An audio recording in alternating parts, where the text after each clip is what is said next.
Bonjour à tous et à toutes. Aujourd'hui, nous nous retrouvons pour la programmation de la pièce numéro 2 de la toupie. Donc, vous allez récupérer votre fichier step, bien en format step. Donc ici, du coup, on a tous les fichiers. Toupie P1, P2, ouvrir. Voilà. Donc c'est cette pièce-là, cette box-ci. Donc on sélectionne la machine tournage, on sélectionne, on se met dans le bon plan, plante dessus, ici diamètre et Z sont bien orientés.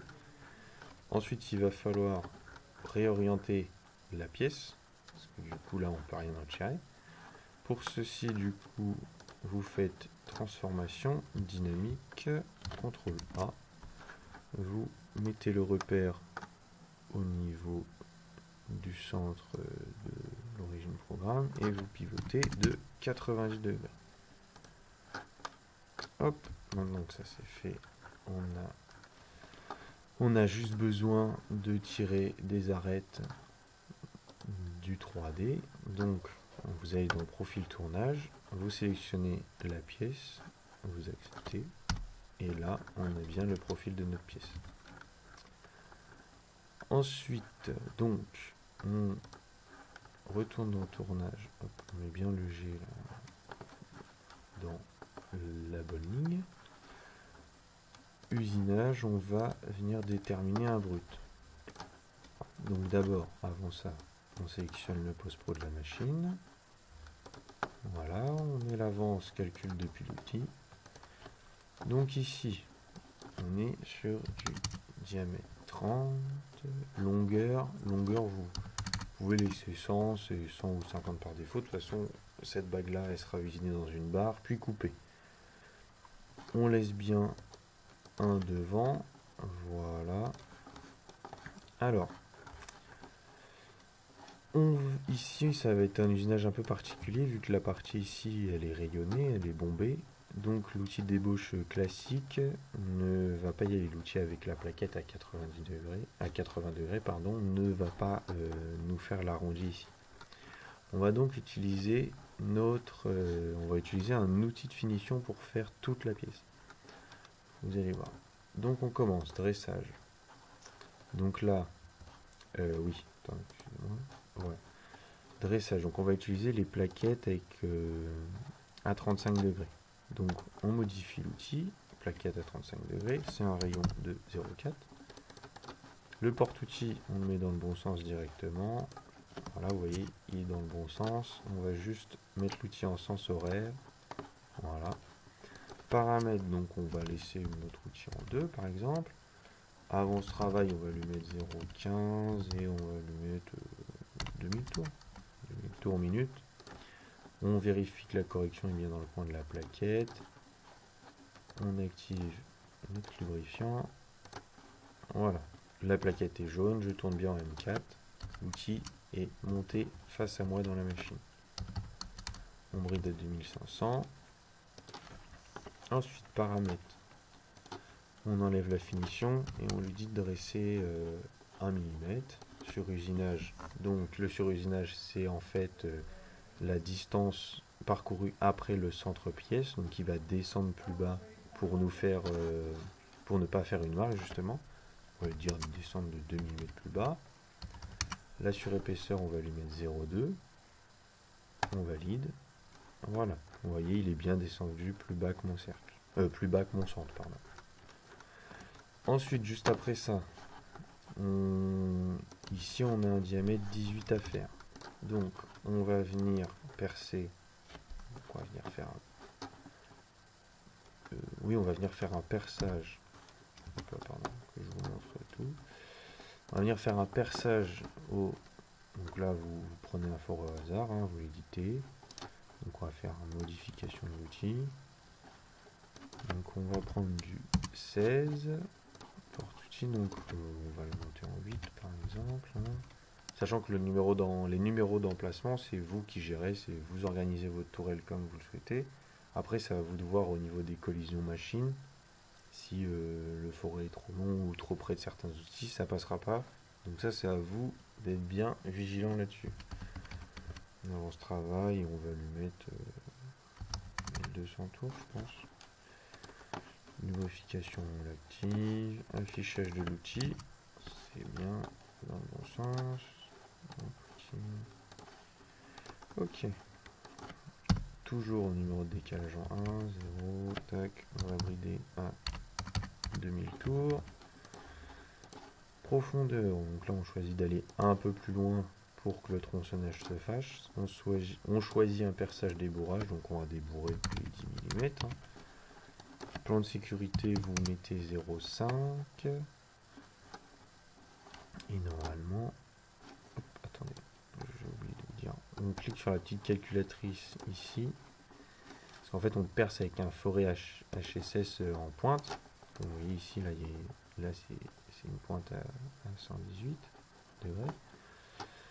Donc en fait, le fait de faire la petite calculatrice en fait permet qu'il va aller à moins 27, mais du coup la coordonnée qu'on lui a rentrée tout à l'heure, ça sera en fait le point juste une fois que les deux premières lèvres seront rentrées, en fait, ça sera le point ici plat, on va dire.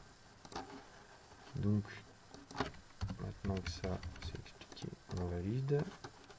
On continue. Voilà, il va bien plus loin. En fait, du coup, quand on clique et qu'on ne fait pas la calculatrice, il prend ce point-là comme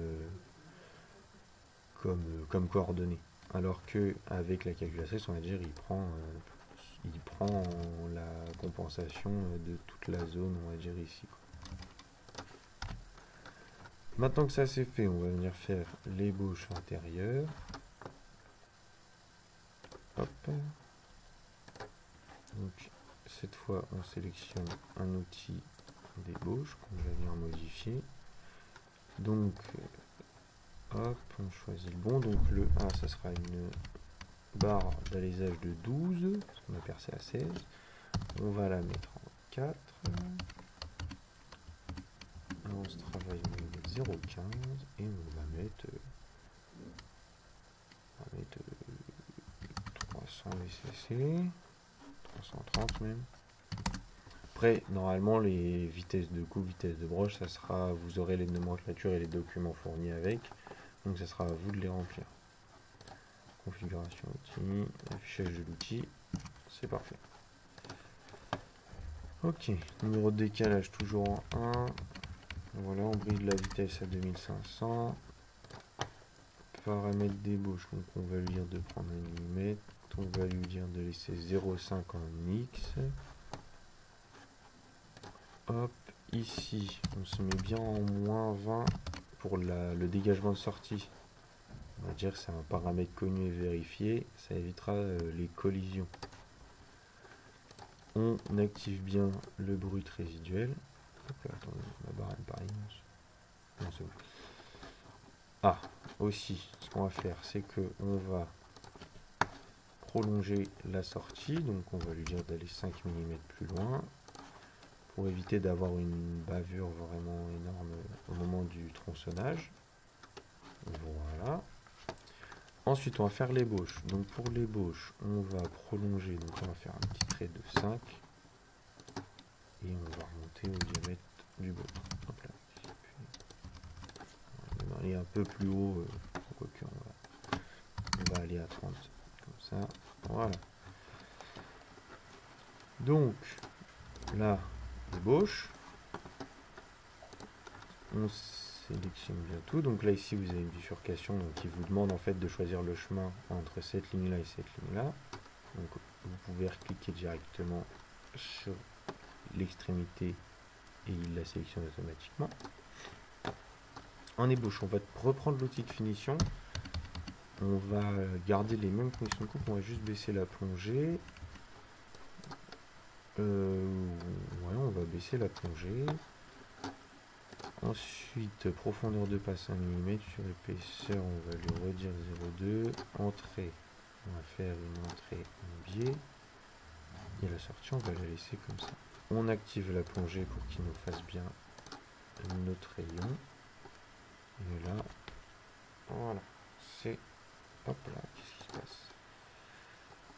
D'accord. Ok. Donc ça, c'est dû à notre entrée, en fait. Donc on va lui dire de rentrer droit. Si je lui mets cette caractéristique-là, est-ce qu'il va me le faire?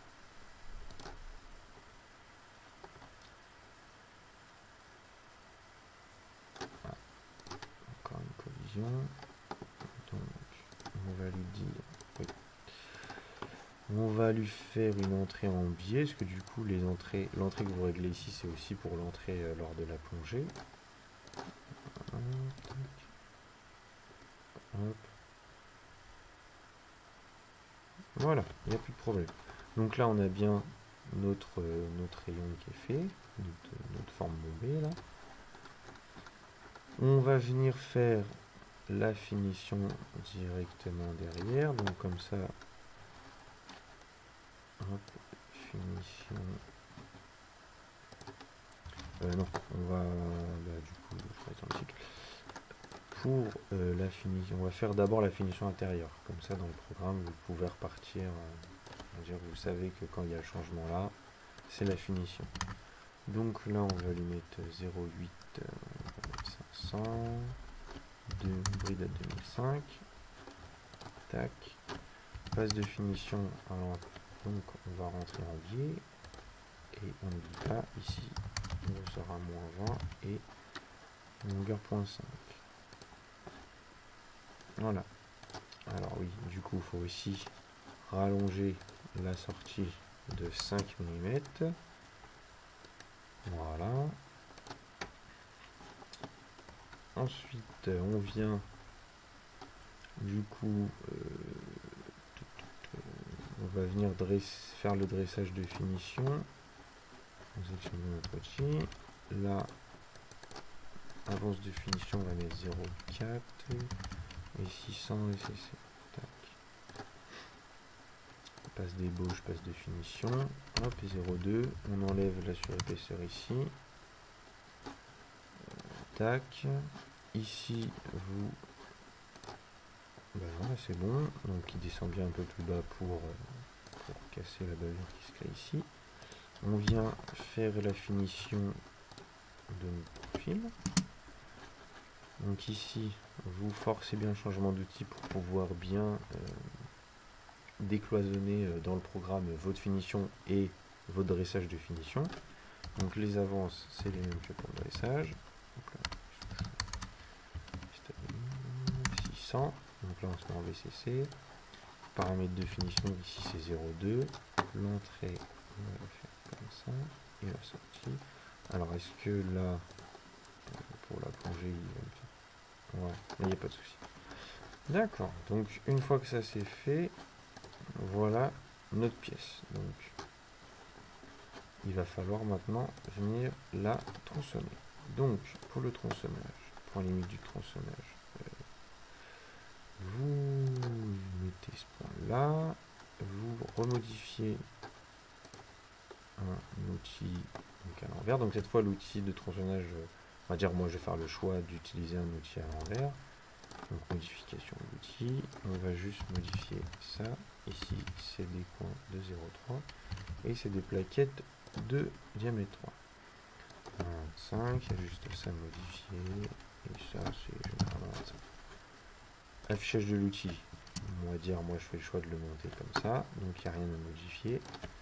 Je modifie juste mes numéros, donc on va lui mettre pour là, juste vu qu'il y a vu que c'est que le tronçonnage qu'il y aura, on va mettre des petites conditions du coup pour lui mettre 500 tours. Et là on active bien le lubrifiant pour pas que le copeau colle. Voilà, donc là on remet 500, hop, on bride à 1000 tours pour être sûr. Paramètres du tronçonnage, donc là relatif, entrée, sortie, ça c'est bon. Hop, et voilà, il veut pas me le faire, c'était diamètre tangent 9, donc si je mets 10, il va peut-être accepter. Ah, il l'accès n'est pas dans le bon sens. C'est le correcteur qui doit se mettre à gauche, et en point tangent, si par exemple je mets 0,2, parce que je ne sais pas pourquoi.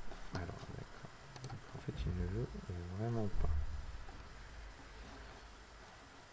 Donc si je remets droite, peut-être que ça fonctionnera. Hein. Voilà.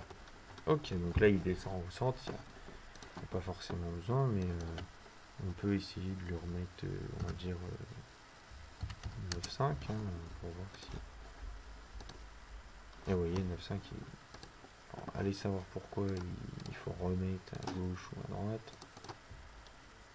En 9,5 en fait la pièce va pas tomber. Ce qui fait que ici il va rester de la matière quoi. Mais je pense qu'en fait en sélectionnant un point tangent, le tronçonnage ne fonctionne pas. Il faut rentrer le diamètre manuellement. Si je mets un point tangent et jouer avec le correcteur. Non, du coup je fais n'importe quoi. Si je mets 8 par exemple, c'est-à-dire voilà, c'est un paramètre assez aléatoire le tronçonnage. Enfin un cycle assez aléatoire. Voilà, donc là il tronçonne bien ma pièce, il descend pas à 0 pour rien. Donc voilà, vous avez terminé. Donc pour vérifier tout ça, vous pouvez faire une simulation complète. Donc là, il faut bien s'imaginer qu'il y a les morts, la broche. Hop, on met la vitesse. Et là, ma pièce est tombée. J'ai mon congé de chaque côté. Donc vous pouvez donc passer sur machine.